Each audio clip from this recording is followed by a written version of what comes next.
This morning, I'm very pleased to introduce you to Leslie Goodyear, who is the president of the American Evaluation Association, and Heather Kohlberg, who is the mayor of Drumheller, Alberta, Mr. Stuart Houston, who is the mayor of Spruce Grove, Alberta, and Mr. Mark Hike, who is the mayor of Yellowknife, Northwest Territories. This morning we are going to hear about evaluation and co-creation from the municipal lens, and I think it'll be a very interesting discussion, so welcome. Thank you.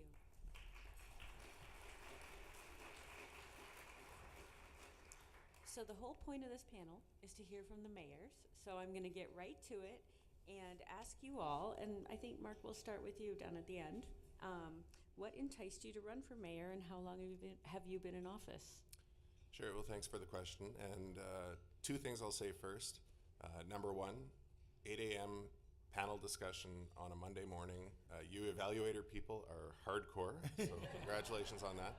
Number two, I was staying in room 402 last night upstairs, which was just right next door to the hospitality suite. So you like to socialize as well, and I can appreciate that. And I did actually make my way over for a little bit, so that was it was nice to meet some of you last night before this morning's panel. I've been mayor for almost 6 years in Yellowknife. I was a city councillor prior to that for 9 years, 3 terms. I ran for council when I was 27 years old. I was looking at the way our community was developing and growing, had an interest in politics, but I was not particularly pleased or happy with the way we were growing. There was a method of development in Yellowknife that basically said you blast, you bulldoze, and you create a cookie cutter type of development, essentially with what we euphemistically called manufactured dwellings, single wide trailers. And I thought to myself, having been born and raised in Yellowknife, that there was a better way that we could grow and develop as a community that would be more sustainable, more neighborhood friendly, more transit friendly and walkable friendly. And so I decided that at the age of 27 I would run for council, and I was fortunate enough to be elected. Council in Yellowknife is a part-time job, mayor is a full-time job, so after 3 terms, my predecessor decided that he was hanging up the gloves, and at that point I thought it was either time to step forward or step back, and decided that I wanted to devote 100% of my energy and time to civic issues.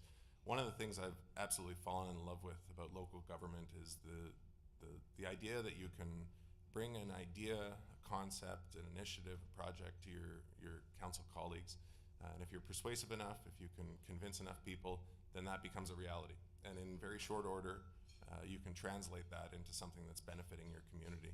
I think a lot of people view municipal politics as a stepping stone to territorial or provincial or federal politics, but I knew within a year of becoming elected as a councillor that this was where I wanted to be, this was the order of government I wanted to work on, and I've been very happy to do so for the last 15 years. Thank you. Thanks. Stuart? Okay, anyway, I was a councillor in Spruce Grove for 6 years, and we had, our current mayor was retiring, and I had no intention really to become the mayor, but the gentleman that was running for mayor, that announced that he was running for mayor, the rest of my council talked me into running and saying, you know, Stuart, you got to go out there, and you know, we didn't want to have that direction. So I've been the mayor for almost 11 years, and I think the part about being on council is that you have the ability to make a difference in your community, and believe me when I say that is a real opportunity for you to significantly improve quality of life of your citizens. Very happy to be the mayor and very proud of our city. In fact, Spruce Grove, if you find out more about Spruce Grove, you may want to even move there. It's really a fantastic city. Thank you. And Heather? No, you want to move to Drumheller.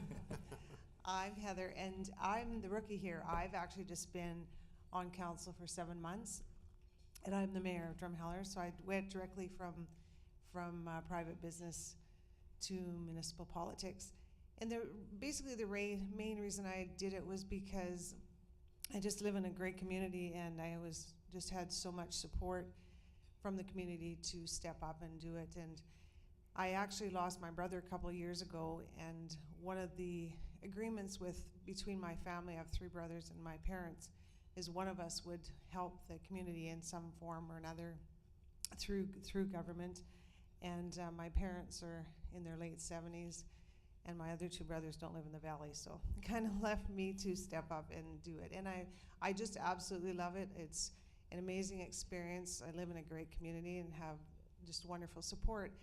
And as Stuart said, you know, you do this because you want to make a difference, and that's what I feel that I'm able to step forward and do, and I have the best job in Drumheller. Thank you.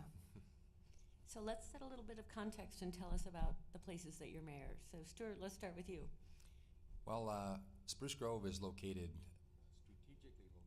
Well, hello, There you go. strategically located 15 kilometers straight west of Edmonton on Highway 16A in the Yellowhead, and we're a community of 35,000 people, and we're growing at about 5% a year. So we have about 1,500 new residents every year moving to Spruce Grove, and we have a lot of young families coming to our city. We're extremely excited about all the growth and all the things that are happening in our city.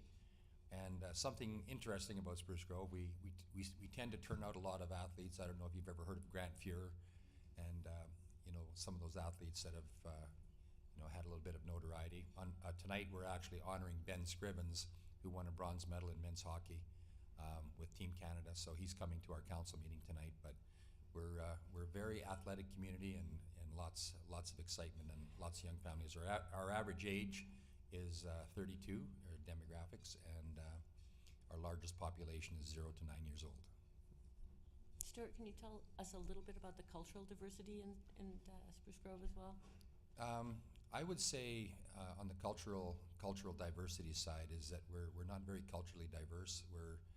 It seems like we're a bedroom community of Edmonton, and you know, we don't have as much cultural diversity as the major centers, like a major city like Edmonton. But you know, we don't not a whole lot of cultural diversity.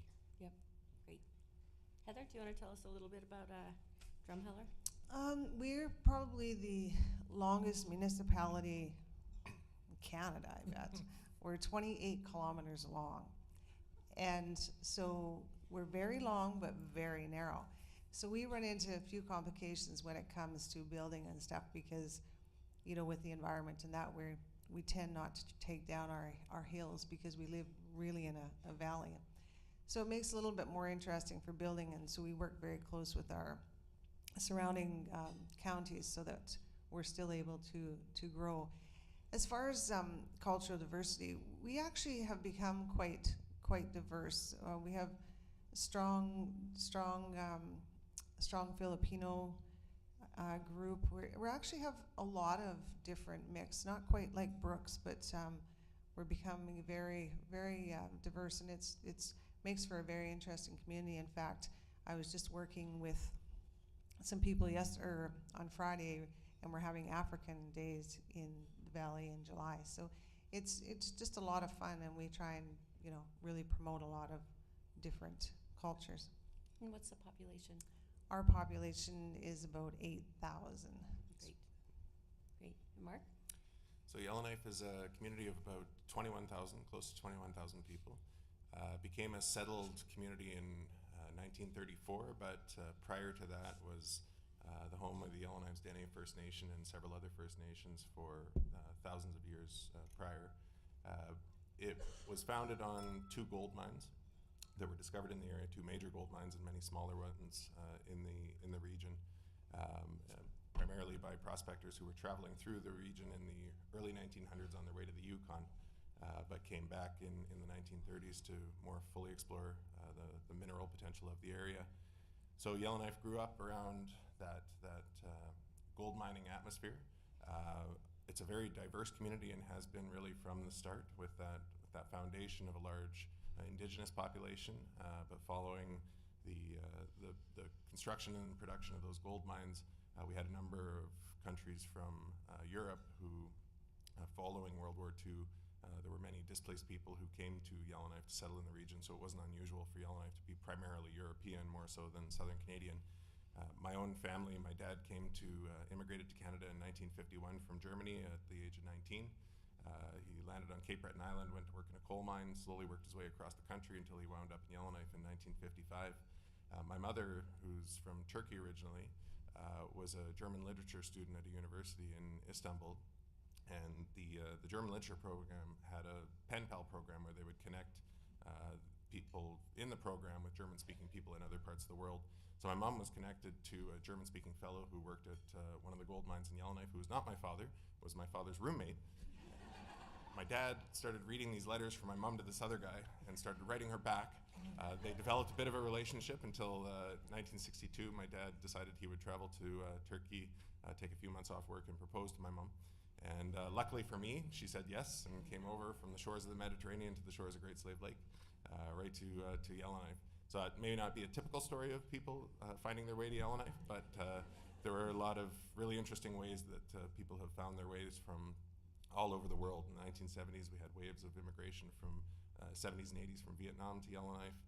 In the 90s, we saw a lot of people coming from Somalia to Yellowknife. As the diamond industry grew in the Northwest Territories, we had people coming from Armenia who had experience in cutting and polishing diamonds come to Yellowknife, to the point where today we have almost 120 nationalities represented within our 20,000 residents. So it's an exciting, dynamic, and very young population. Great. Great places. So, into a little bit about being a mayor. Let's talk just a little bit about your priorities as mayors and your key agenda items as you think about the coming year. Heather, let's go with you first. Well, right now we completed our strategic plan, and with being a brand new council, we have three past councillors and 3 new ones plus myself. So on our strategic plan, we went a lot for low-hanging fruit. In our community, we're missing things like downtown plazas. We're missing things like dog parks. We're missing green spaces. And we also, with our valley, we live with river going right through us. We have to deal with floods a lot. In fact, we just went through a big flood here in April, which thank goodness, wasn't too disastrous. And we go into June here coming up, and we concern ourselves because it's very normal in June to address floods. So that's, a lot of our plan is just really to focus on beautification in the valley, and the biggest thing of all was we created a task force. So one of my mandates when I ran was to create an economic task force. And when we were asked, I was told I'd be lucky if I got 2 to 5 people commit to helping, and we ended up with 45. And it's been an amazing experience. We had a 3-month group that they split into 8 different divisions, come up with all kinds of ideas. In fact, it gets passed at council June 4th. And that has really shown the community wants to step up and help. We're a big tourism community, so we have about 500,000 people come through the valley in the summer, and we just need to prepare better as far as making the most of that time, and when those people are there, that our businesses actually are able to survive, because we only have 4 months of tourism, then we go back into a little bit more difficult times. And that's why with the task force, one of the groups focused a lot on how we are going to advance in manufacturing and different ways like that. So that being said, the number one thing that came forward was that we need to focus on an economic development person that really can help move our community forward on the manufacturing, that kind of side, and then we can capitalize on the tourism. So we have quite a few little things on the go, but generally it's just we want to really, at the end of the day, make a great community where our people love to live there. And in fact, we just passed our vision, and our vision is to be the cleanest, friendliest, most sought-after community in Alberta. So if you want to come and help us, you're more than welcome. Thank you. Mark, why don't you talk about yours? Sure. So we've got a number of challenges in Yellowknife as the capital city and as the hub for programs and services in the Northwest Territories. We have major issues around homelessness. We find a lot of people from outlying communities, smaller, more remote, isolated communities, coming to Yellowknife either to access programs or services, or potentially for economic opportunities, which are lacking in many of the smaller places across our territory. And people come to Yellowknife with that intention to seek those services or access those opportunities, and things don't always work out, and they wind up on our streets. So as a municipal government, and responsibilities vary from province to province and territory to territory in terms of what municipalities are responsible for, but we're not responsible for health and social services, we're not responsible for social housing, we're not responsible for the justice system.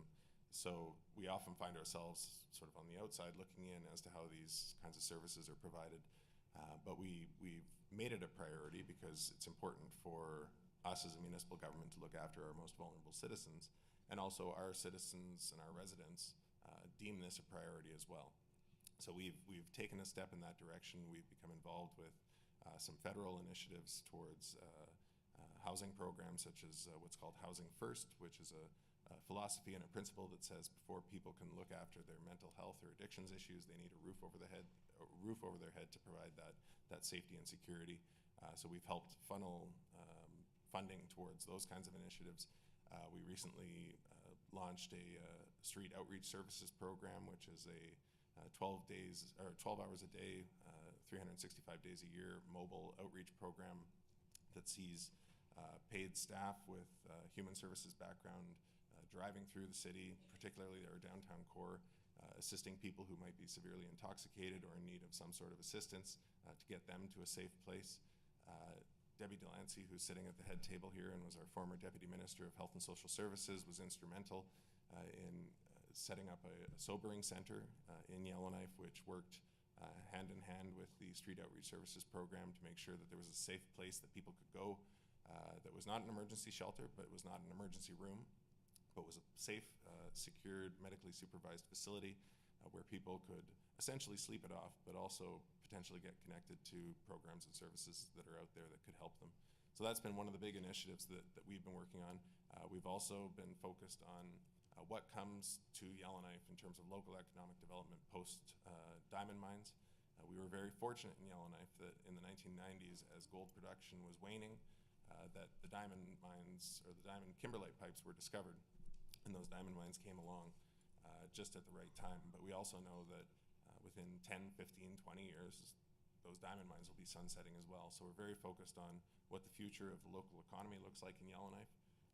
We've seen strong growth in tourism, particularly in Aurora tourism. Can I see by a quick show of hands who's been to Yellowknife before? That's not bad, right on, good. But not enough.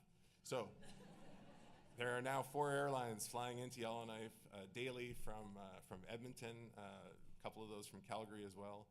Ottawa now has direct daily flights. September and March are my favorite times of year, particularly if you're into seeing the Northern Lights.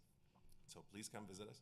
So tourism is a big component of our future, but it's not going to be enough. And so we've started to cast our eyes towards what the foundation of our local economy is going to look like 20 or 30 years from now. And we've really moved quite significantly into a position where we're talking about the knowledge economy and the creative economy and what that looks like in a place like Yellowknife, in a community of 20,000 people. And there's many examples globally of cities and communities that were once resource-based that have moved to the knowledge economy, that have latched onto post-secondary educational institutions as the foundation of their economy.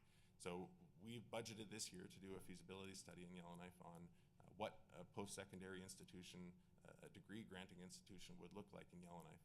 We have a college currently that's undergoing a significant review, and we feel that that will be a big piece of the puzzle. But that potential to really invest and grow the knowledge economy in Yellowknife is, I think, a huge part of the future for us. Thanks. Thanks. Stuart? Okay, one of the questions, what are the priorities of a mayor and council, basically? And one of the main priorities when you're elected is to look after the well-being of your residents in your municipality. So that means looking after all the things that bring to quality of life and all the things and services that we provide, like fire, policing, ambulance, water, sewer, sanitary, recreation, parks and trails, and everything that goes along with building a community. So that's a lot of the things that we focus on. Spruce Grove is uniquely positioned west of Edmonton, and we've created a real buzz in the region about a great community to live in. We have world-class recreation, and we're a young community. We're clean and green, and we have a great reputation in the region for leadership. We're riding the wave of economic prosperity. We've had a lot of success in attracting investment and stuff to our community. This year we have over $100 million worth of work going on in our city right now with new law offices, and the primary focus we're working on in our community for economic development is, when I first became mayor 10 years ago, we hired an economic development gentleman, and we evaluated the importance of creating economic development in our community, and we assembled 120 acres of land along the Yellowhead Highway and along Century Road in Spruce Grove. And that's finally coming together this year. We have a new superstore going in there, major retail center, law offices and stuff like that. And we're going to be, we're looking at, the evaluation that we looked at is that we're creating a multi-use sport and event center, which is a very large twin arena. And it's been a real challenge in the community because it's got a pretty big price tag. But the evaluation that we did is the economic uplift of the entire West Wind Center will pay for that amenity. It will, the amount of assessment that we'll get from all the commercial that we built in there. So it's a $300 million development overall. And we're looking at possibly putting in around $79 million for this event center. So we're looking at different models that we can do that. So that's really been a primary focus of our community. And, you know, and you tend to be, as a mayor, you tend to get involved a lot on economic development, and that's one of my key focuses.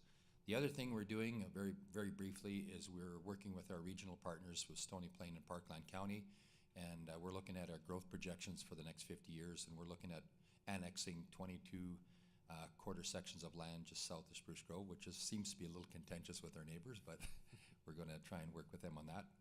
And the other thing we're doing right now, we're very busy with the cannabis legislation that's coming to all of our municipalities, so we're working on all of that, and we're having second reading on some of that information tonight. But we're a busy city, and we believe that good sound evaluation and looking at all the parts of evaluation will help us make our decisions. Thanks. Thanks. So Stuart is the plant on the panel, since he just brought up evaluation. And we're going to move into talking about evaluation. We thought that we would get a little bit of context about the municipalities and the issues, and then ease at about 8:20, not 8 o'clock, into evaluation, since everyone here in the audience is interested in evaluation. So thinking a little bit about the evaluation that you do in your municipalities and the capacity that you have to do evaluation, can you all talk a little bit about the value that you place on evaluation in your role as the mayor? Mark, let's go with you first. Sure. So it's I think, critically important that we do make evaluation a priority. Sadly, we don't do nearly enough of it. I think at the municipal level in particular, we're very much about doing things and not thinking about what we've done. My partner Amy is a manager with the Department of Health and Social Services at the territorial government in Yellowknife, and I've often quipped to her that there's more policy analysts in the territorial government than we have employees at the city of Yellowknife. But it is an important function of government to understand what it is we're doing, how it's impacting our citizens and our communities, and how it's benefiting or not our citizens and communities. So I would draw one example that's been particularly enlightening, I think, for the city of Yellowknife, and that's our community energy plan, which we began in 2005, creating that plan, and that was my first term as a city councilor. One of the things that I tried to drive as a municipal elected official, and Yellowknife is part of an organization called the Partners for Climate Protection, and that's an international model that uses a 5-milestone program to get communities to create, implement, and then evaluate their community energy plans. So those 5 milestones are: number 1, you do a greenhouse gas inventory for your community to understand how energy is being used and how greenhouse gases are being produced. Number 2, you set targets for your reductions that you want to see happen. Number 3, you create your local action plan to reduce those greenhouse gas emissions. Number 4, you implement that plan. Number 5, you monitor and you evaluate how well you've done on that. So that, to me, as an elected official, was a very clear picture of the value of monitoring what you've done over a number of years, evaluating what's worked and what hasn't, and then coming back to step one, basically, which we've now done in Yellowknife and adopted our Community Energy Plan 2.0. So that it pointed to us that some of the initiatives that we had looked at initially when we were creating our Community Energy Plan were quite costly and had very little benefit to the community in terms of actually reducing greenhouse gas emissions. And in fact, there were regulatory measures we could have taken that would have had a greater impact in reducing greenhouse gas emissions. So that evaluation component, it's not something that we typically do enough of, but I do believe we need to do more of.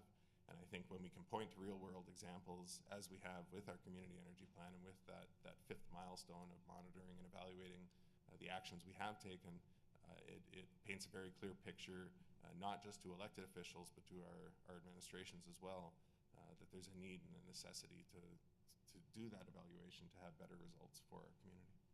Mark, what kind of capacity do you tap into to do those evaluations? Are they external consultants? Are they part of the municipal government? Are they part of the other services in town? Specifically for our Community Energy Plan, we did tap into external resources, and that's typically, I would say, beyond just the energy plan and some other evaluations. It's usually local consultants we try first to access.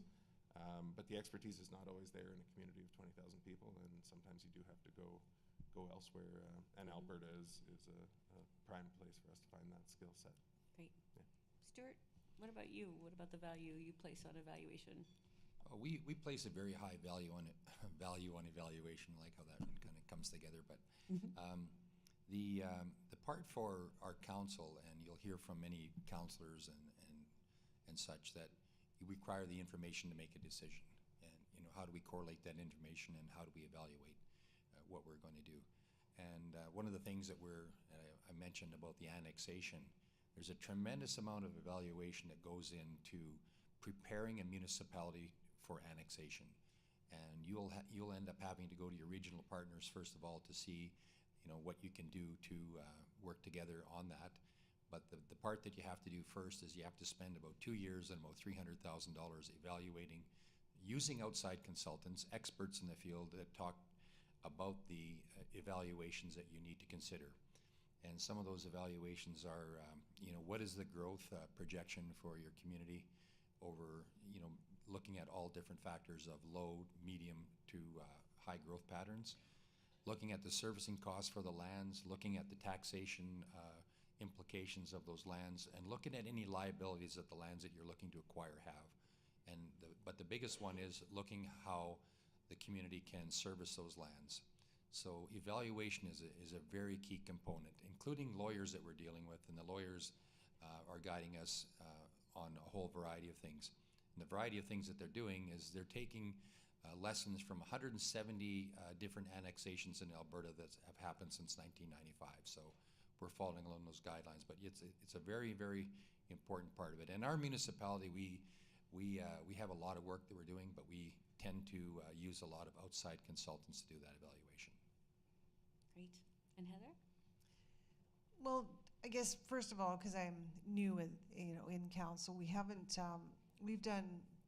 we have to resource outside because we don't, community our size, we just don't have these services in. But one thing I can say is the past council has done a great job of doing evaluations, and we've been resourcing a lot of that information, pulling it off the shelves and putting it to work. So I strongly believe that knowledge is power, and those who have the knowledge should be giving us the information to resource so that we can do things. I know that just with our CAO, again, he's new, and we're just a really young, energetic group that aren't afraid to ask for help. And I think that's when you talk about evaluations, you just have to be prepared to find the work, find the homework, do it, research it, and that's where it's so important to step up and use the knowledge from those who have it. So again, I don't have a lot of experience on that at this point. From my private world, we did a lot of that because it was your dollars and you had to control every ounce you had, and I'm trying to bring that same philosophy into the municipal world, that, you know, every dollar has to be stretched to the max. So, you know, if you have to resource consultants to get that information so that you can get to the point of where you want to be quicker, that's all I ever want to do, is just get things done. So thank you. Can one of you share an example? I heard a lot of conversation about evaluation use, which is very exciting. Evaluators always like it when our work gets used to inform policy and programs and decision making. And I love the idea of pulling things off the shelf. We hate it when they get put on the shelf. So maybe, and whoever wants to go in and make a comment or two about what ways do you use evaluations that you commission? Sure. So I've, for the past 5 years, I was invited to sit on the Minister of Health and Social Services Anti-Poverty Advisory Committee in the Northwest Territories. So that's the territorial minister, along with community representatives from several different parts of the Northwest Territories. And so just this past year, a few months ago, given that we were at the sort of 5-year time frame of point in time of the creation of that committee, and that committee's responsibility has essentially been to work on a territory-wide poverty reduction strategy, but also to administer what was a $500,000 fund that was available to community groups to work on anti-poverty initiatives. About a year ago, we were deliberating on a number of applications from NGOs to distribute this $500,000 fund. The minister came for lunch one day. We advised him that we were done with our deliberations, and he said, "No, you're not. We're doubling the amount that's available to you through the fund." So we had to go back in the afternoon and figure out how we were going to spend the additional $500,000 fund, which was a good problem to have. But in moving into the 5th year, there was a determination made that we should evaluate how we were judging projects, how the funding was being allocated, and all those sorts of things. So an external consultant was brought in. Interviews were done with the advisory committee members, with proponents who had put forward applications, both successful and unsuccessful, to determine how the application process was working. And so that was probably 4 or 5 months ago, we received the findings from that evaluation. We were able to rejig the application process somewhat to make it a little bit easier. In many parts of the territory, there are pretty significant capacity issues around completing applications and the reporting components that flow from that. And we were able to work on some issues around how the committee itself was judging the applications that were coming in. And so it was a very useful exercise because, again, it seems $1 million seems like a lot of money, but in the grand scheme of things, it's not. And how we're allocating it. This year, for example, we had the $1 million available, and we had $4.5 million worth of asks. So how we're allocating that, making sure that we're achieving some regional balance and balance across the 5 pillars that the territorial government has identified as wanting to address in terms of anti-poverty. Those things are important, so it's been a very useful exercise for us. And when you give out those funds to the 1 million who actually get them, the $1 million, how do you then assess the success or challenges? That is still a bit of a challenge to us. There is a reporting component, and that's one of the things the Department of Health and Social Services has been very strong in saying we want to have an anti-poverty roundtable every year to bring the NGOs together, to bring different orders of government together to talk about what everybody's been doing. The measurement of what we've been doing, I think, has been the largest challenge to date. And part of that is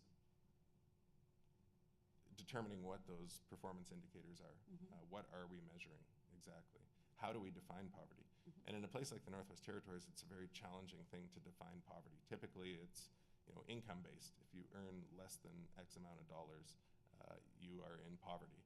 Well, there's plenty of families in the Northwest Territories who may still live off the land, who may get country foods, who may be able to provide for themselves, for which that definition does not work.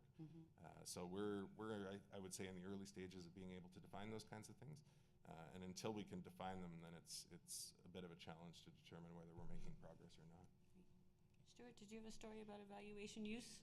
Yeah, well, we're is kind of interesting because we're getting set to start some major evaluation activities. As you know, there's a coal phase out in Alberta, and in our region, which is, we call it the tri-region of Parkland County, Stony Plain, and Spruce Grove, we have around 1,600 workers that are going to be affected by this coal phase out with TransAlta and the mines just west of us. So the government has given us a grant applications, and we've got some funding to look at economic activities that will stimulate growth and transition some of the workers. And unfortunately, the amount of dollars that we're getting for it isn't a large amount, but we're looking at all the evaluation criteria of what we can do with the grant dollars that we've received.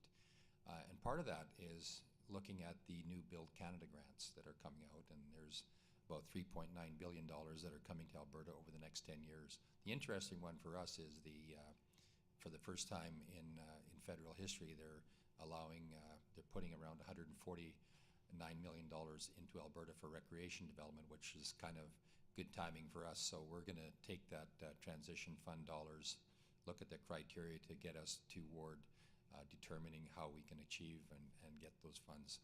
The Alberta government is going to match those funds, so for those of you that are in the evaluation thing, there's about $300 million available for Alberta communities for recreation development. So we're going to be working to use those evaluation tools for that. And Heather?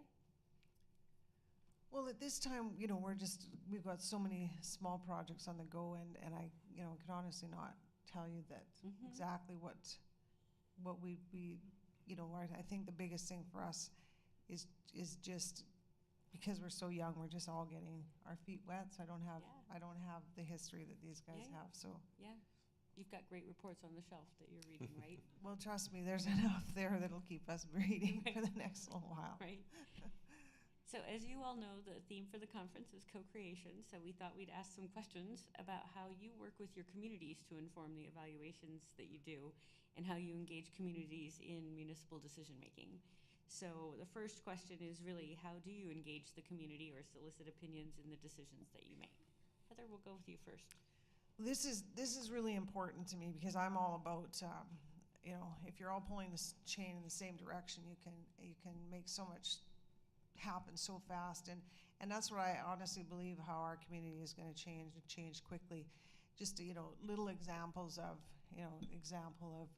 of community coming together and working on the task force. Our community in June is taking 3 separate award events, and we're collaborating together to create one big event with the Rotarians, the town, and the chamber.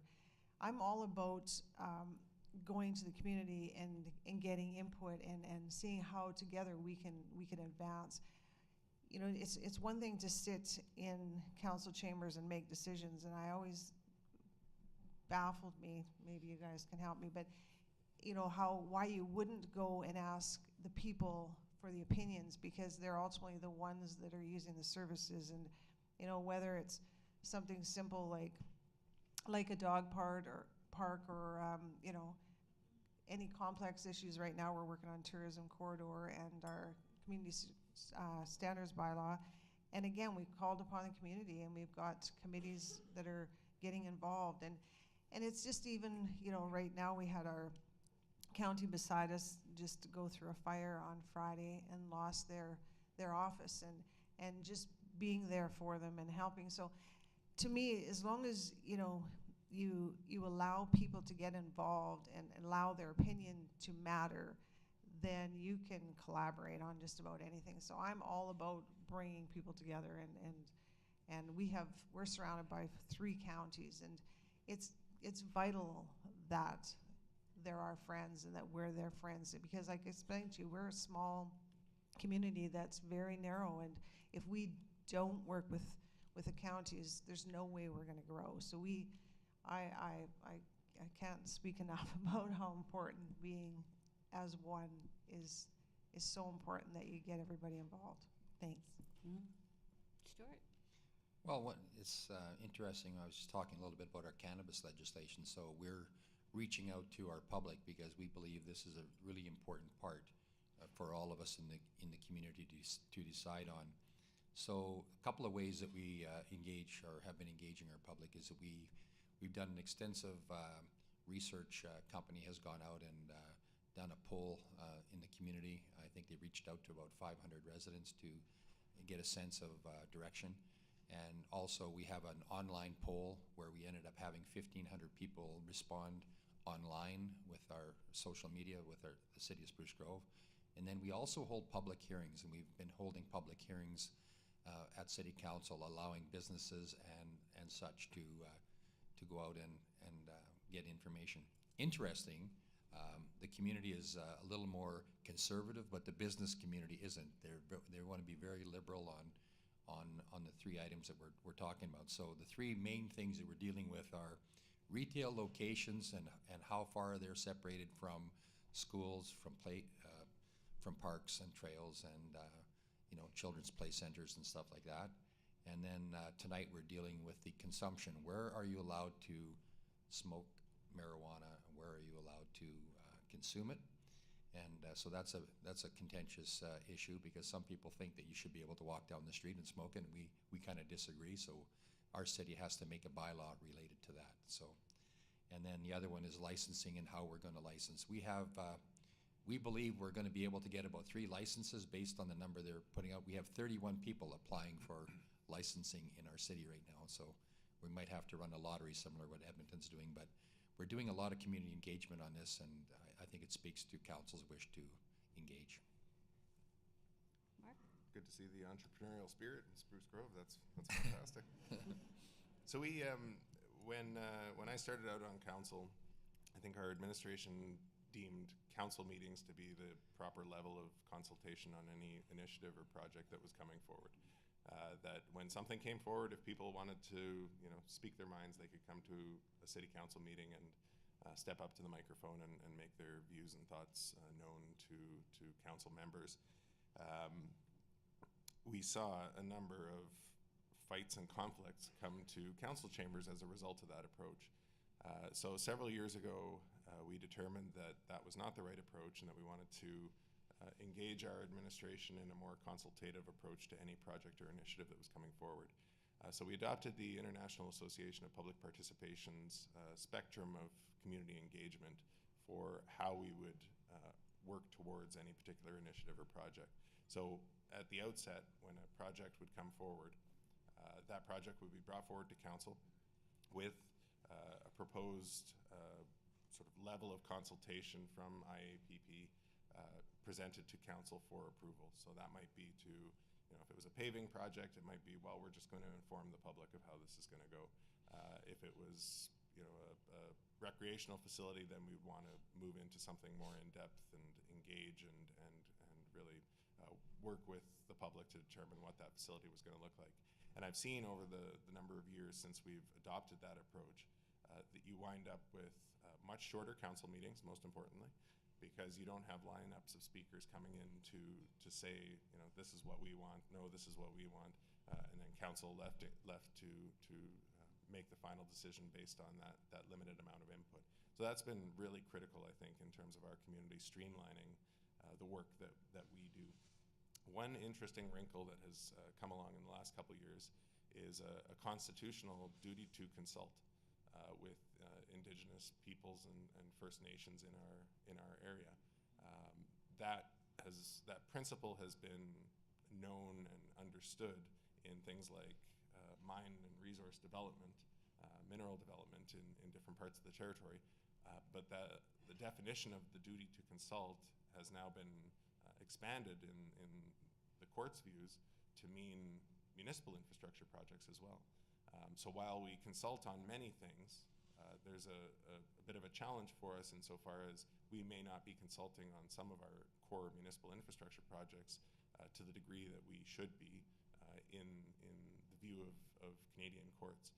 So water and sewer main replacement projects, that's just something we went ahead and did. We just, multi-million-dollar projects, but we weren't specifically going to First Nations to say, what do you think about this? How do you feel about this? On your ancestral lands, we are doing this amount of work. What is the view of your First Nation in us doing that work? So that's a bit of a challenge that we're having to wrap our heads around right now. Interestingly, we've recently run into some challenges in terms of the roles and responsibilities of our engineers and planners versus our elected officials.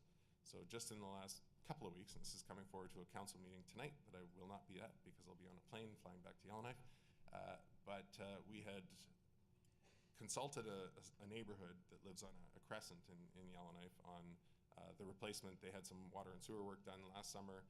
The paving is happening this summer, and they did not have a sidewalk previously. Half the neighborhood feels it's a narrow crescent. Half the neighborhood feels like they want a sidewalk. Half the neighborhood doesn't, and they want to be able to park their boats and trailers and campers on the street, which you cannot accommodate both. So the decision was made administratively that no, there would be no sidewalk and parking would be maintained and two-way traffic would be maintained. And so a small number of residents who wanted that sidewalk really badly came to a couple of councillors. Those councillors had reversed the decision of our administration, which is coming forward to council tonight. In the meantime, in the intervening week, a number of the residents who had said they didn't want a sidewalk, they wanted to maintain that parking, have now emailed council and said, no, decision was made. What are you doing? And so I think to a degree in terms of consultation and engagement, it's really critical that both elected officials and administrative staff understand the roles and responsibilities of both. And when this came to committee last week, and that was a meeting I was at and chairing, I said, the real question here is, do we want councillors designing our roads, or do we want planners and engineers designing our roads? That's a fundamental question we need to agree on before we proceed with these projects, because otherwise we're going to wind up with a situation like we're going to wind up in Yellowknife tonight, where you've got a room full of people who are angry, half angry that the sidewalk's going to go in, half angry that the sidewalk's not going to go in, and council is left to try to make a decision with that. So if you can understand and accept and agree to those roles and responsibilities at the outset, it makes it far, far easier when it comes time to implement whatever that project might be. Thanks. It's a good point, and that way, as the mayor is talking about, we can always blame it on our staff. It was their decision, so it takes the heat off of us. That's right. And I was going to say, you conveniently accepted this position here today, so you wouldn't be at that meeting. Did not know at the time that I accepted the invitation. I'm hearing some great opportunities for evaluation on all of these, whether it's the process of involving community or whether it's the process of deciding on licenses for cannabis distribution or whether it's the issues that you brought up around the community. These are great opportunities for evaluation. So last question before we get into some of the questions from our colleagues. And Stuart, we'll start with you because you've already talked about this a little bit. What about collaborating with neighboring communities and sort of making that relationship? It sounds like you've been doing some of that recently. Yeah, we have, and we're pretty proud in the region because a lot of times they'll talk about the tri-region, which is Spruce Grove, Stony Plain, and Parkland County. So we're a city, a town, and a very large and very wealthy county that doesn't necessarily always want to share their resources, but we're working on that. But we collaborate with them. We built a major recreation center together about 10 years ago, and that's been a big success in our region. It was built in Spruce Grove. And we have a whole number of projects that we're working on. But the part that how we work together is we have a tri-mayor and CAO meeting every month. We get together and talk about collaborating on issues and talking about things that we can do together. And we also, it's kind of unique, is we get together every 3 times a year. We each get an opportunity to host a golf tournament or a get-together to get together and collaborate. So all 3 councils get together, all 21 of us, and we sit down in a room and we talk about working together. Some of the things that we're working together, we're creating a regional transit service within our region. We have express direct service into Edmonton with Spruce Grove. Got a major grant with the province to buy about 11 buses, so they're going to be coming on board with us and partnering. We're working, trying to align our safety codes so that we can all kind of be aligned for business development in our community. And the big one that we're working on is we're trying to align our long-term capital plans. About 5 years ago, I made the suggestion that in the next 20 years, we have $300 million between the 3 of us for capital plans, and if we align those plans, we could work together to determine And we're working right now to determine what is a regional project. And a regional project is going to be something like our new arena project. Stony Plain is looking at a swimming pool and an arena as well. So we want to look at, how do we share in those projects? Because it's important for us because honestly, 22% of all of our recreation facility use, library, FCSS, our pools and arenas are used by county residents, and really we're a great neighbor to live next to because they haven't built any recreation facilities other than the one we shared. But we're working together to create that conversation about how we share in that, and that's coming together quite nicely. Other than the annexation discussion is a little bit contentious, as you know. But Heather, you were talking about some of your neighboring communities and some issues that have affected them lately, like the fire you mentioned, and Yeah, all my life I've been a huge believer in collaboration. So for me, it's really easy to focus on that. We're kind of in the center of, like I said, 3 counties, and we have, we're the ones that have the arenas, the swimming pools, the FCSS, the library, that kind of thing. So, and it's just, again, as Stuart says, trying to get the counties to just buy into the fact that, their residents use these services as well. So we're working really close with our counties, and our closest county, Starland, is where the bulk of our residents are coming in from. But I think that you have to really, in the world today, I think if you don't pool together and pool the resources, no matter whether they're coming private or from the government grants and stuff, if we don't pool together, you're all kind of, I always look at it and you say you each have like a tiny little pot and you're all trying to do a little bit, but nothing's getting done, where if you come together, you can do so much more. So collaboration in my mindset is everything, and I think once you get everybody on the same page, I do like the idea of that, having meetings. That's a good idea. I'm going to take that back. Thank you. And it is just like I say, it's important so that we all know exactly where we're going. And at the end of the day, it's all about the people. It's all about how do we all make everybody's lives better. How can you live in a community, whether you're attached to it or live within it, and you're just happy with everything you have. So that's the biggest thing. If you can take all those resources and use them together, you can make so much more go further. Mark, what about the communities around Yellowknife? So the Northwest Territories, I think we perceive ourselves quite often as remote and isolated. So there isn't that county lens or regional lens as much, perhaps, as there could or should be. For Yellowknife, we have one neighboring First Nation, which is the Yellowknife's Dene First Nation, comprised of 2 communities, one of which sits within our municipal boundary and one of which sits just adjacent. So we've got a very close working relationship with the Yellowknife's Dene First Nation. To set a bit of context, the Northwest Territories has many settled land claim and self-government agreements, but primarily in the northern half of the territory.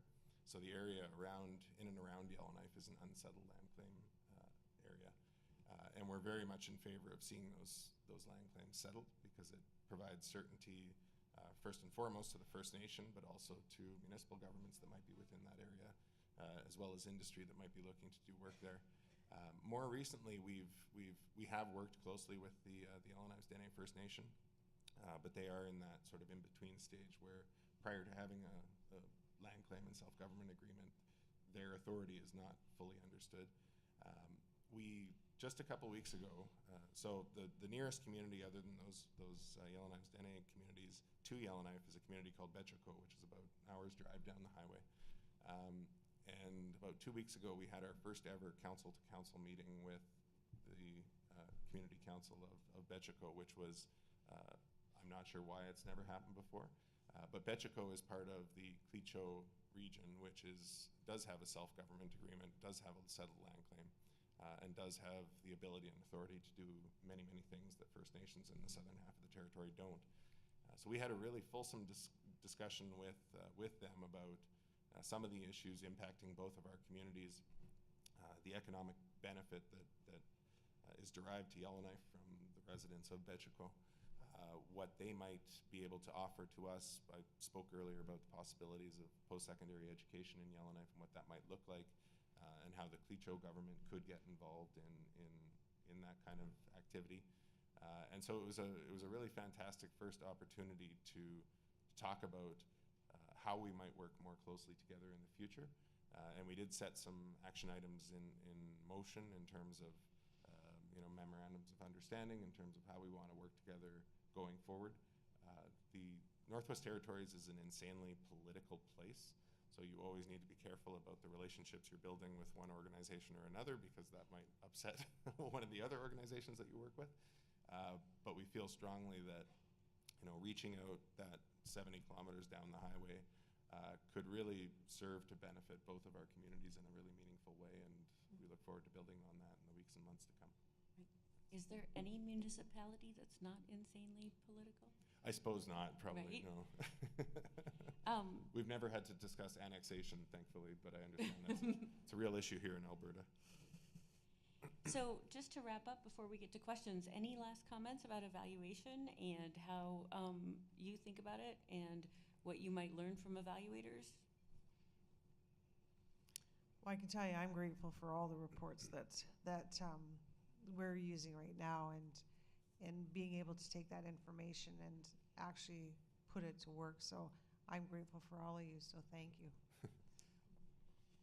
I think one of the key things that we have to, it's great that we're in front of a room of evaluators, because one of the most important key questions facing our country today is the development of the Kinder Morgan pipeline to British Columbia.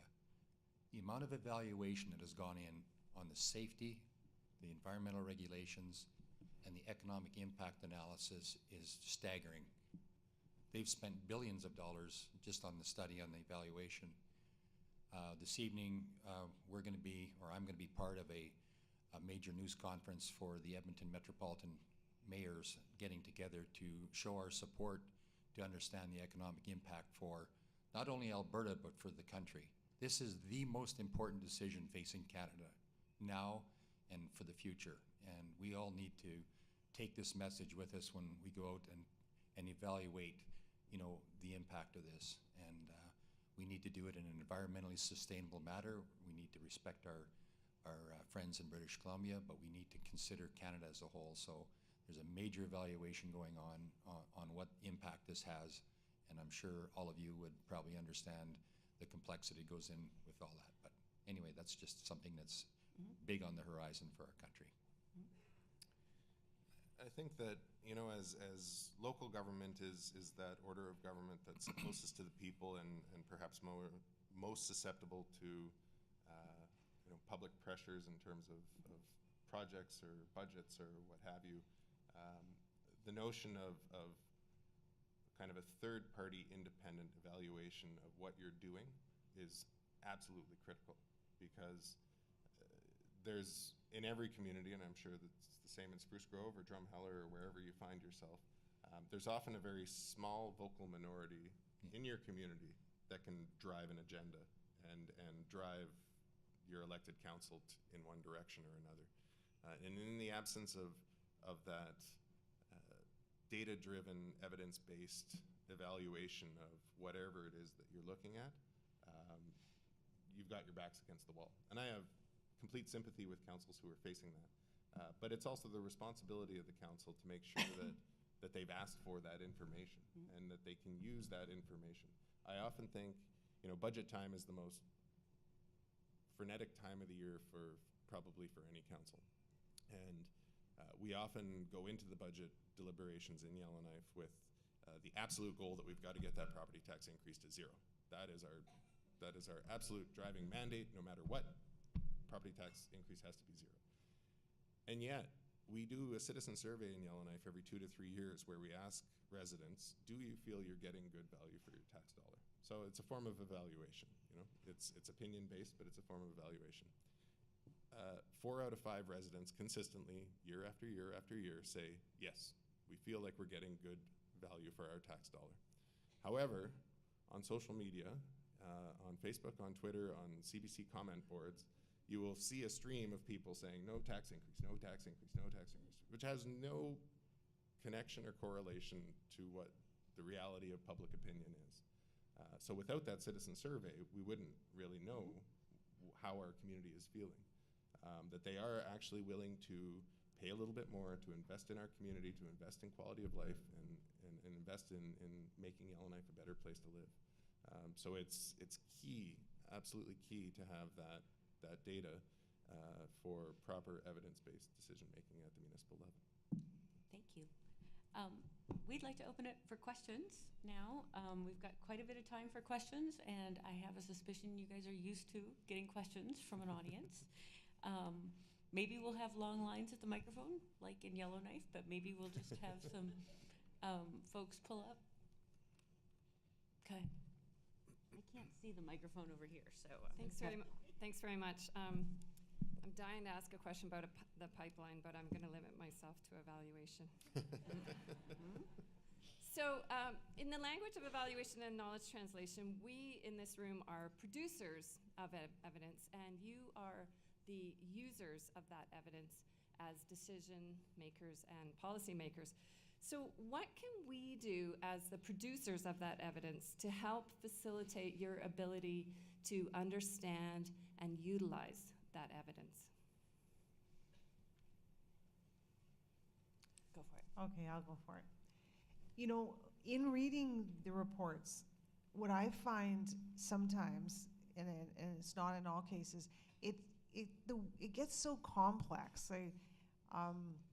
There's so much data that in fact, I'm just reading one right now, and there's so much information, and I'm trying to find just the answers I'm looking for. So I guess for my, and I'm new at this, and so I'm not afraid to admit I don't know everything, but I'm wondering if there's a way to I guess, simplify and not add. It seems like some of the reports I read, there's so much added, whether it's to make it just look fuller but that's a trick we use. Sorry, I'm not hurting anybody's feelings, I hope. I just want to be honest. But yeah, I just feel like there's some of it that, could be sifted through and I could get to it faster. So I guess if I'm looking at reading reports for the purpose of taking something and really evaluating a topic, the more direct line I can get is how I feel. So I hope that answers your question. Thank you. I want to agree with Heather because just as an example, my agenda package last week was 460 pages and very comprehensive reporting and very comprehensive evaluation of things. But it's exactly that. It's just how, and my city manager always told me, he said, if we want to bog you down, Mayor, he says, all we need to do, I can bury you in paperwork. But, and it seems like that's, they can do it, they're doing it. But as evaluators, if we can streamline and simplify it, and one of the things that we're doing at the Edmonton Metropolitan Region Board is we get, at the very minimum, 300-page agendas all the time. But what they do with that is they also give us a 4-page abbreviated form of that report. So if you can make an abbreviated report as part of an overall report, okay, give us the report, but please make an abbreviated report so that somebody that, doesn't have 4 hours to read it. Like, honestly, you get lost in it. You can't even, after a while, you don't even understand it anymore. You just read and read and read, and then you finally just, you end up just skimming everything. So a lot of the work that you're doing, it doesn't really get read, but just abbreviate it. Have an abbreviated summary with that report. Great. Mark, anything? I think the two things I would add to my colleagues' points. One, FaceTime matters. I think I always appreciate at the local level in particular when we have any type of consultant or external expertise, when they actually are present at a council meeting and can speak to the report that they've produced. That is absolutely critical. Secondly, and certainly related, is speak truth to power. I love when a councillor may challenge an element of a report or a plan or a study or whatever it is that's before council, and the person that has produced that report can then challenge the councillor on their assumptions about it. And I think that disagreement can often produce very positive results coming out of whatever the report may be. But it's really critical that there isn't sort of a passive agreement on certain things. If there is disagreement on certain elements of what's been produced, then let's butt heads and let's figure this out, because that, I think, most often produces the best result for the community at the end of the day. We have another question over here. Thank you very much for coming. Some people might not choose. Well, I'm standing here. I guess the mic isn't. It's not on yet. I don't believe I control that. There we go. There you go. Thank you. Just wait and things will appear. So thank the three of you very much for coming. Some people might not want to accept an invitation to sit in front of a room of evaluators. I can't imagine why. So what I heard in all of you is that you really do value evaluation.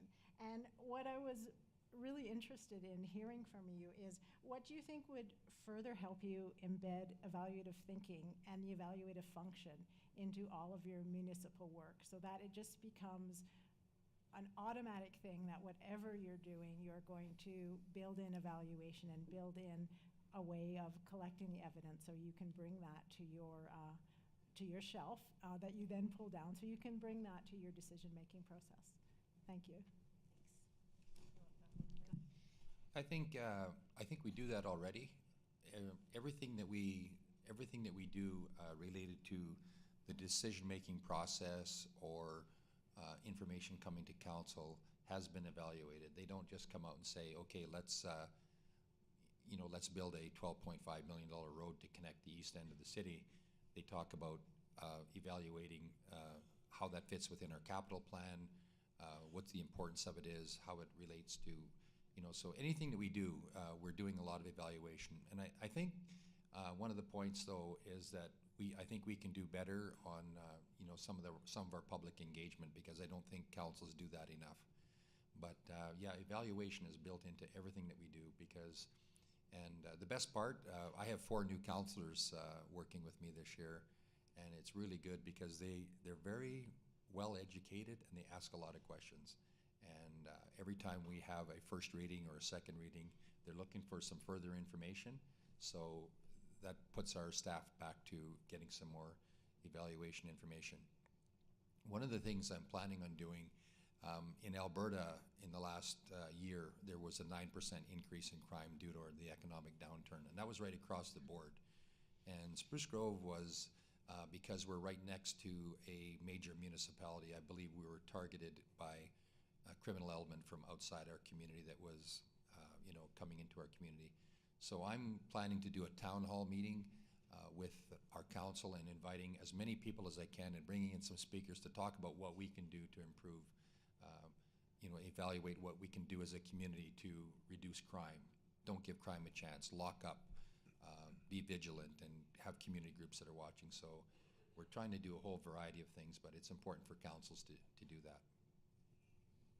Heather? And I have to agree, we, most things that we're, at this point, I mean, we try and evaluate everything before we make decisions, because ultimately, as Mark said, you have that percentage of social media that when I actually was campaigning to decide if this was something I'd like to do, I went and visited 8 mayors throughout Alberta, and every one of them said, you have 5% here and 5% here that you'll never satisfy.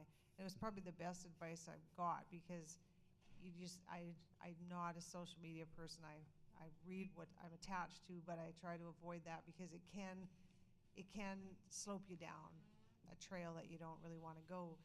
So that's why, for me and our council, it's really important that we do evaluate everything, so that when you actually make that decision and you're asked if you're in favor and you raise your hand, that that you've done the homework, that you're confident with the decision that you made, so that if you pass somebody on the street that says, why did you make that, that you've evaluated the whole program, so that you're comfortable with that decision. So I'm I think that what you all do is phenomenal, and I know that the town of Drumheller definitely has used a lot of the services. I would say that how to embed evaluation. One way is to look at the success that you've had using evaluation in the past. And so I referenced our community energy plan previously, and that's, I think, on that kind of initiative or project, that's the way that we will do things forevermore. We, as a municipal government, we employ what's called a one employee principle. So that means the council has one employee, and that's our senior administrative officer, referenced as a CAO in some provinces, city manager in others. And it's really important, I think, to impart in that individual that evaluation is a critical part of what you want them to be doing. Because as an elected official, we don't necessarily have the tools or the time or the resources to be doing the evaluation itself. But if you impart to that individual that evaluation of any project or initiative is going to be a critical component for council to measure the success of that project or initiative, then they can take that and they can run with that. And the council then can measure the SAO's performance against what was committed to. I will say that it's a challenge, probably not just for municipal governments, but for all governments and organizations to find the resources and the time to do that type of work, that evaluation at the end of a project. But it's something we certainly should be doing more. So I think that the first practical step is to say to that one employee that council has the relationship with, this is what we expect of part of your job, and your performance will be measured against your ability to do it. Any other questions? I don't see, oh, one more. Good morning, and thank you for your early morning contribution to the discussion. All the evaluators here will have a story, and many of them will be horror stories about evaluations that are bolted on to the end of a project. So that they're going, oh, well, if we'd thought about that earlier, we could have gathered that data, but now we can't get it, or it's not going to be as good. So what can we do as evaluators to convince you as decision makers to consider requiring evaluation plan as a primary building block at the beginning of a program or project? Jump in? Yep. For me, I would say that should be common sense, but There you go. yeah, I would think to get the most of the project you as evaluators have to know exactly what we're looking for, what the ultimate goal is, and we should be supplying 100% of the information. So I haven't had a situation where I've had to do that, but I would assume that we would. So I guess I will make sure. Great. I think that's a primary thing of what we do, but there are some shortfalls about how some of those evaluations are communicated. And I'm going to use an example of a challenge I had with our Chamber of Commerce, who said that we didn't properly evaluate the cost associated with the construction of our new protective services fire hall building that we're building that is under construction right now, and the way it was reported. So the initial evaluation said that this project would be somewhere between $17 and $24 million. So the number 24 million was the top number that we were determining. And when we started doing all the foundation work and all the retaining walls and moving the baseball diamonds and everything to accommodate this, and that work was part of a capital plan that we approved in the initial phase. So when the actual quote came in for the building, for the actual construction of the building, it was $20 million. But we also, so then they said, okay, great, that's $20 million. And then, but they said, oh, by the way, Mayor Houston, don't get too excited because all the foundation work and everything was $2.9 million. But that came in still at under $24 million. So that was a good news story. And I said, that's a great news story.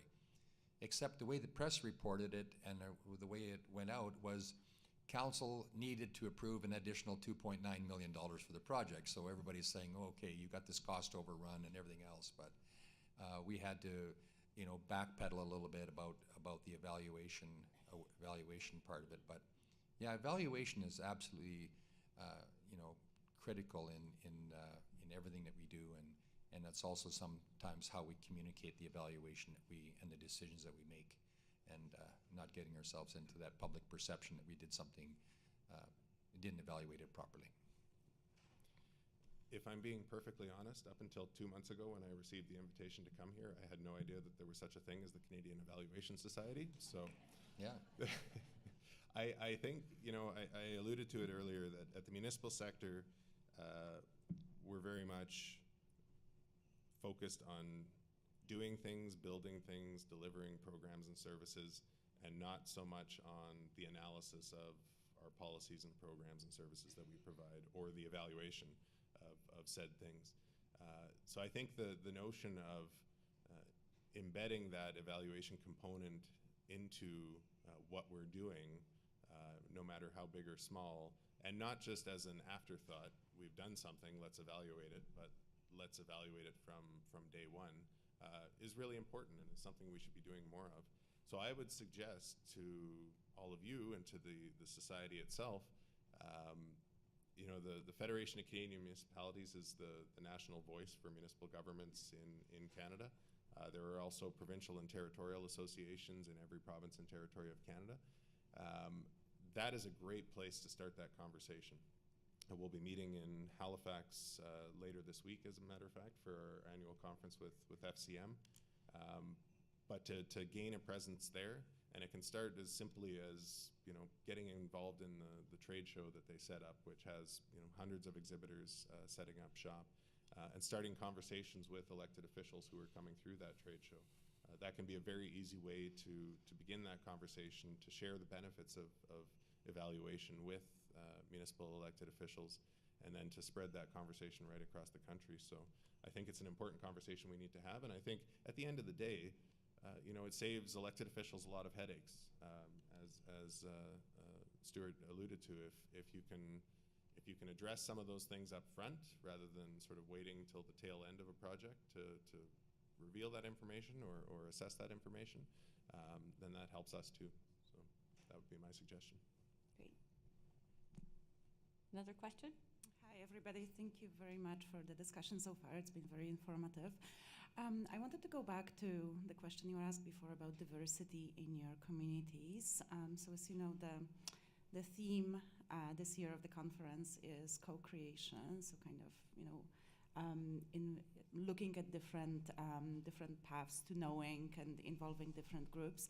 And I wanted to specifically ask you about, in your respective communities, engagement of, or involvement of Indigenous populations. And I'm wondering if you have any examples and practices that you've done to, especially on the measurement side of, looking how your services have affected different populations and especially Indigenous groups. Thanks.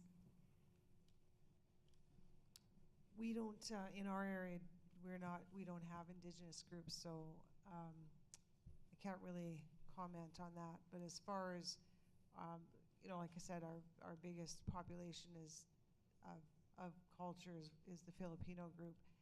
And I think we're just trying to get more involved in what their needs and wants and how their style of living was when they were, from the Philippines. So I think no matter what the culture is, it's, as a community, it's our responsibility to engage and be involved and try and get them involved in the community and work with, make them feel, I guess, a part of the community, no matter where you come from. So that's what our council feels strong about, is just trying to make everybody feel involved as one. Stuart? We're strategically located in traditional Treaty 6 lands, and it was interesting. Our last council meeting, we did a very special recognition, for the Indigenous population that lives within our region. And we had a major report because we're doing a major community engagement with our Indigenous population. And we had a full day seminar understanding how the Treaty 6 came to be and understanding about our culture. We're very close to Paul Band, the Alexis Sioux Nation, and Enoch Cree Nation are right in our borders. And we are creating a major program with our, we call it FCSS, which is our Family, Community, and Support Services. And we're looking at better ways that we can work with them and help them transition. Interestingly, in our region, we have 2,600 Indigenous people living in the city of Spruce Grove, which was a surprise to me, and it's a very large number. And the other thing that we did is I used to be a manager for AAA baseball, and we had a very talented young man from Alexis. His last name was Alexis, and Anton Alexis came to me this winter and asked if we could sponsor some Indigenous hockey teams to compete in the Indigenous games in Alberta. And we had 2 teams that won the provincial gold medal under the Spruce Grove banner, came to our council on Monday night. We recognized these kids from the reserves that are near our community and congratulated them on their achievements. So we're working very closely with them and trying to help with the reconciliation. So we had in 2015 our council of the day, that was a previous term of council, adopted 6 of the Truth and Reconciliation Commission's calls to action. And one of those that I think has probably been perhaps the most powerful for the city of Yellowknife and for our staff was to engage 100% of our staff in mandatory educational programming around residential schools, around the history of the treaties, around the history of Indigenous peoples in our region. And we are, I think at this point now, 2.5 years later, pretty close to 100% of our staff having gone through that. One of the most heartening things to me was somebody who works in our finance division posted on Facebook, and it's an individual who's the same age as I am, and I grew up with this person in Yellowknife, made a post on Facebook about how he really resented the fact that he was being forced to do this training and to take this education because he felt he had grown up in Yellowknife. He knew the history of First Nations in the region. He understood what Indigenous people were going through. And at the conclusion of his post, he said his eyes had been completely opened. He had no idea what Indigenous people had gone through, and that he was most grateful for the opportunity to learn what Indigenous people and First Nations had actually gone through in that region, including what they had gone through in residential schools. So I think as a organization that delivers frontline services to people, many of whom are Indigenous on a day-to-day basis, it's really important for our staff to understand that history when they're working with our residents. Yellowknife has about 25% of our population is Indigenous. The Northwest Territories as a whole is about 50% Indigenous. So we are the largest Indigenous community in the Northwest Territories. And it's very important for our staff to understand that.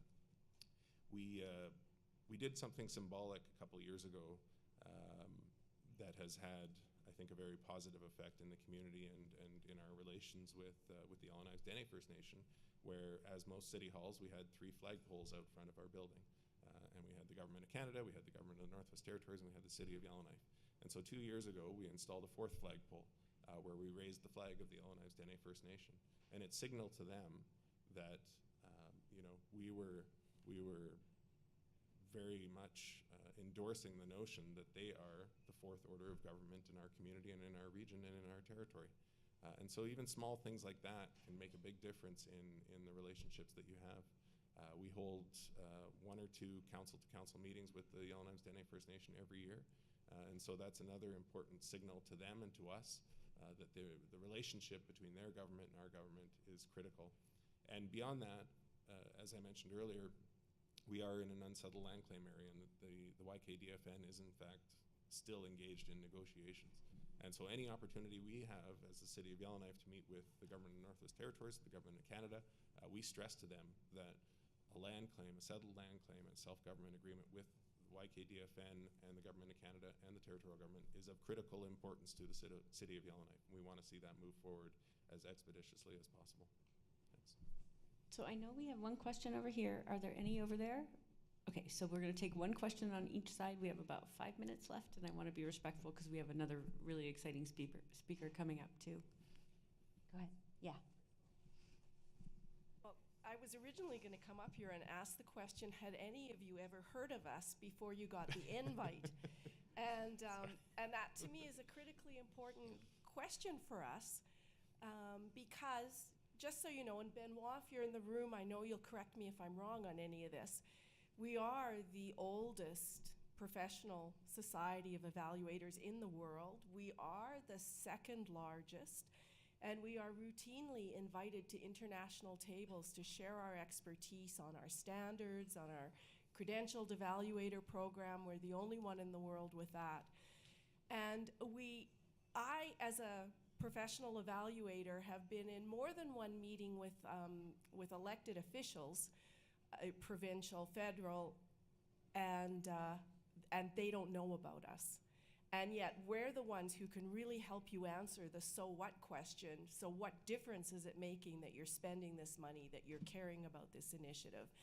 Or to help you think proactively about something like the Truth and Reconciliation findings and how to make those come alive in your community and measure the difference they're making. So I guess I want to thank you for coming here to share with us how you're currently using evaluation. As you speak about it and your obvious keen concern for your constituencies, it just brings me to the question of budget. How do you budget for evaluation services to make this really real for yourselves? Well, we have it in our budget on economic development, for example. They'll have $80,000 in their budget for evaluation. Different parts, like our communication department, and we have that built right into our budget. But I'll be honest with you, I didn't have a clue what the Canadian Evaluators Association was. So when I was invited to attend this, I had to understand like what I was coming to talk about. When I came out to the room and I looked around the room, I thought, well, first of all, evaluators are hired for their looks. I looked around the room, and then I thought after you're hired, you get trained very well in it. But I guess my question to you is, how do we use you? Like how do we use you? Like we use consultants but how do we say to the Canadian evaluators, hey, we want you to come and do some work for us? Do you have different business modules or things that we can work toward, or how would that work? I think you've inspired us, and I know that it's very much on the plan of national and even the regional chapters across the country is to help more of you know we exist and what we do and what our standards are. Because it's also the case that the better you know what the standards are, the more you can know if that report you're getting or the executive summary 4-pager that should come with it, is really hitting the nail on the head for you. Okay. So, I mean, this is our work and our energy, and I found it inspiring listening to you that this is work that we really need to take on alongside of the evaluation work. Yeah, I'm totally in agreement. There's no way that I understood it before, but I was going to ask the same question: is how do we find you? Mm-hmm. So there we go. I know we have. Well, I did the research now. I know we have one more question, and I want to make sure we get that in. Hi, thank you. So in Canada, sometimes it can feel like our policy and our political systems are set up to butt heads. Now, obviously, all of you are evaluation allies, so this won't really apply to you. But I was wondering if you think there's an adversarial relationship between politicians and evaluators, and if so, what could we do to make that relationship more collaborative? We as a whole. Be honest with you, I don't think there is a headbutting system with our evaluators. I think we accept the information that we receive, and we're not there to challenge it. One of the things that we do find, though, with some of the evaluation that we get is we get recommendation from our administration that we don't necessarily agree with all the time. So one of the things that we talk about is what I say to our CAO, who is our only employee. I always say to them, can we please look at the how to do something rather than why we shouldn't do it? Because sometimes some of the evaluations that we get are turned by our administration into a negative about, you know, what we need to achieve, you know. And it's the small community groups and stuff that come to us and that have a very loud voice that we try to, you know, sometimes we try too much to appease. But no, I think we don't have a adversarial relationship at all. I would say, I mean, one of the key things, and this is a question that should be asked at election time, is how do you intend to work with your administration? Because that relationship between elected officials and an administration is absolute key to, you know, success or failure for your community. And if you're electing people who are unable to foster that relationship, then your community is doomed, quite frankly. That's not to say that, you know, I mean, the accusation often comes, particularly at the local level, that, oh, the administration runs the city and the politicians are just there to rubber stamp things. And that shouldn't be the case either. You need strong leaders who are listening to the community, but you need strong leaders who are also respecting the expertise that exists within their workforce. Because, you know, coming back to my earlier example of the paving of a crescent in Yellowknife, we had engineers and planners and communication staff who consulted the neighborhood and came forward with what they thought was the best solution to repaving that crescent. And a few voices have now sort of derailed what really, in the grand scheme of things, is a minor project, but is taking up an inordinate amount of our staff's time to try to resolve.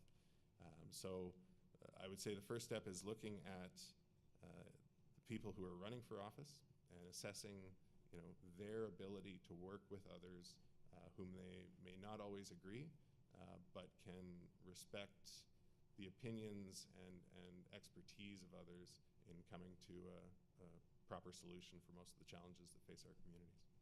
Heather? And the last thing I would say to all of you is you should be reaching out to our CAOs, because ultimately, as they both said, that is our one employee. And if I could give you all one recommendation, that's get those emails and letters out to our CAOs, and you know, obviously we will go back and guide that a little bit further. But I think you have the power, you have the knowledge. Share it with us. Thank you. So I want to say thanks to our mayors for sharing your ideas and your stories with us. Mayors, meet the Canadian Evaluation Society. Canadian Evaluation Society, meet the mayors. Maybe you all should be on a panel at the conference you're talking about the municipalities, and maybe that's a goal for the future, is to have an evaluation panel at a mayor's conference instead of a mayor's panel at an evaluation conference. But thank you, and thanks for your time. Thanks for your great questions. Thanks for your great stories. Thank you.